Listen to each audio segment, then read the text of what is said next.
Welcome to today's Explainer. We're jumping right into a really fascinating topic where agriculture meets embedded systems. We're talking about the smart irrigation system. Now, if you're an engineering student getting your hands dirty with electronics, or honestly, even if you're just someone who somehow manages to accidentally kill every single desk plant you buy, you are definitely in the right place. Just imagine having a personal gardener, but not just any gardener, right? Picture an invisible, totally tireless helper who checks your soil's moisture every single millisecond and waters your plants exactly when they need it. No guessing. That is the literal magic of using the Internet of Things, or IoT, to fully automate water management. Let's get into it. So think about this. What if entire farms could literally water themselves? We're starting here because, well, we're facing a massive global crisis when it comes to water waste. In traditional farming, water is usually just sprayed on a fixed schedule. It doesn't matter if the soil is already soaked, the sprinklers just run. But what if we could rely on a data-driven solution instead? By bringing the Internet of Things all the way down to the dirt, we can actually connect physical objects to the Internet, collect real-time data, and completely transform how we grow our food. It's a real game changer. Okay, here's our quick roadmap for today. 1. The smart farming revolution. 2. Sensors. The system senses. 3. Gateways and connectivity. 4. Cloud, edge, and fog. 5. How IoT devices communicate. And finally, 6. The future of agriculture. Let's kick things off with Part 1, the smart farming revolution. The biggest difference between traditional and smart farming really comes down to how decisions get made. Like we mentioned, traditional farming relies on a fixed schedule. You set the sprinklers to go off at 6 a.m. every day. But wait, what if it poured rain last night? Or what if it's an unusually humid afternoon? Running the water then is just a complete waste. Smart irrigation is the exact opposite. It's entirely data-driven.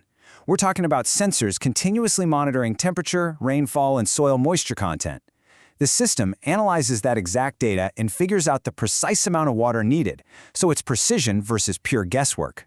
And that precision, it unlocks absolutely massive benefits.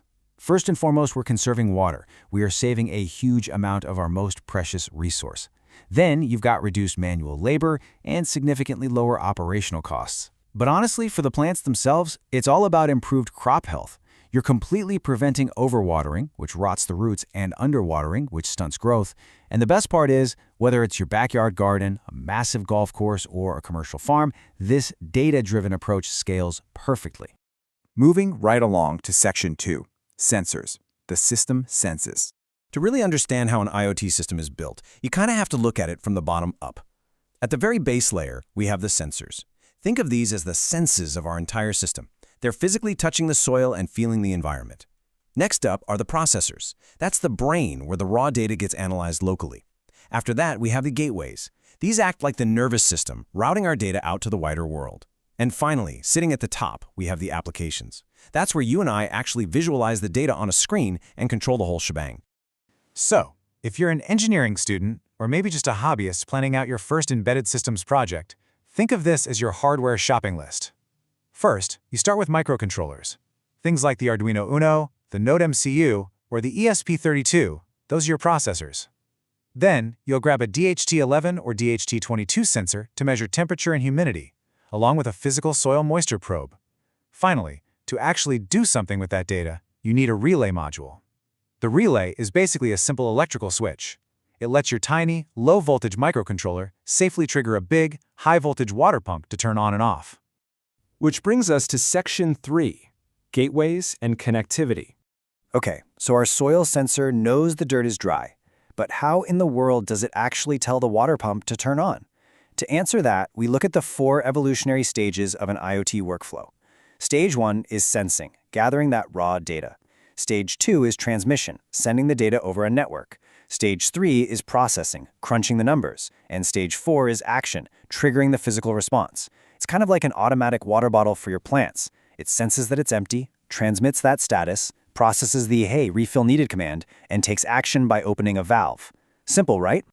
But to transmit that data, we have to pick the right network. If you're just building a smart home garden, standard Wi-Fi works great. But out on a huge agricultural farm, a standard Wi-Fi router is absolutely not going to reach.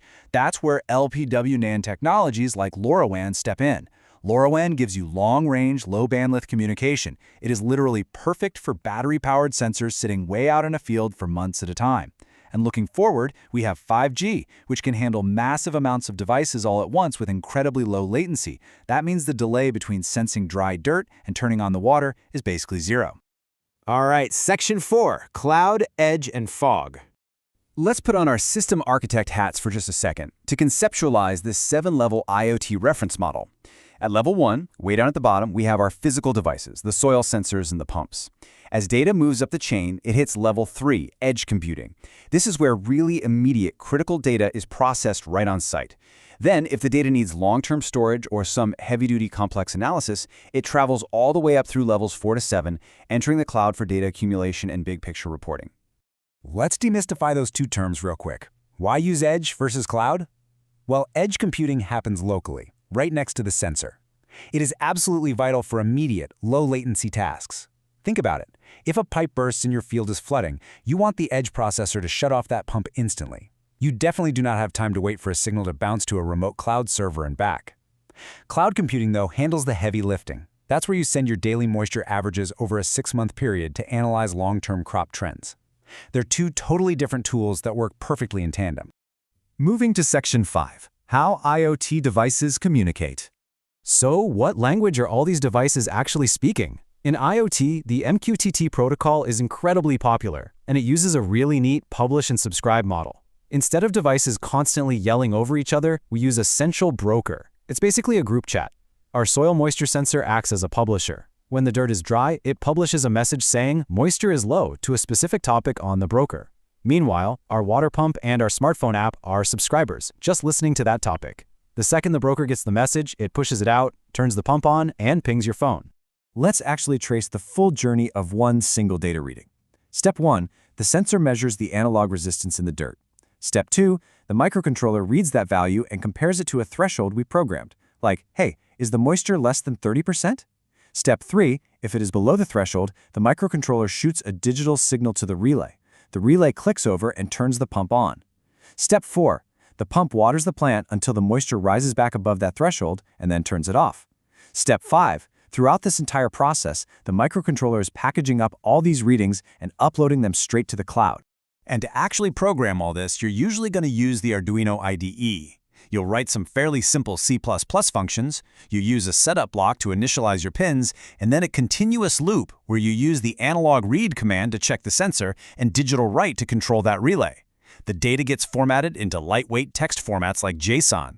Finally, using awesome platforms like ThingSpeak or Blank, you shoot that data over to cloud dashboards. That's the cool part. You can pull up an app on your phone and instantly see a beautiful real-time graph of your farm's moisture levels.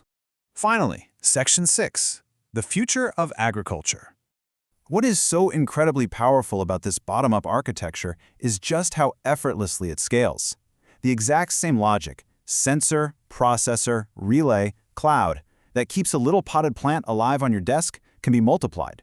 You can scale it from small urban gardens up to massive climate-controlled greenhouses, entire orchards, and even all the way up to smart cities that monitor rainfall to automatically manage park sprinklers. The technology just adapts to the size of the problem. But of course, the real world is messy, and beginners usually run into a few common pitfalls. A huge mistake is skipping calibration. If you don't calibrate your sensor for your specific type of dirt, your threshold values are going to be completely wrong. Another one?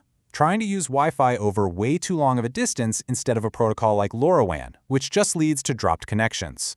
You also have to plan for battery limits out in the field. And crucially, network security. As we start connecting millions of farm devices to the internet, keeping those data packets secure is a massive priority. Which brings us to a pretty thought-provoking question to leave you with today. As sensors, edge computing, and cloud algorithms basically become our best agronomists, what happens to the traditional farmer? Think about it. We just built a layered IoT system that senses, thinks, and acts completely on its own. The farmer goes from doing heavy manual labor to essentially becoming a system manager and data analyst. It's a massive paradigm shift. I really hope this explainer gave you a solid practical foundation in how smart irrigation works and left you eager to keep building and exploring embedded systems. Keep learning, and we'll catch you in the next one.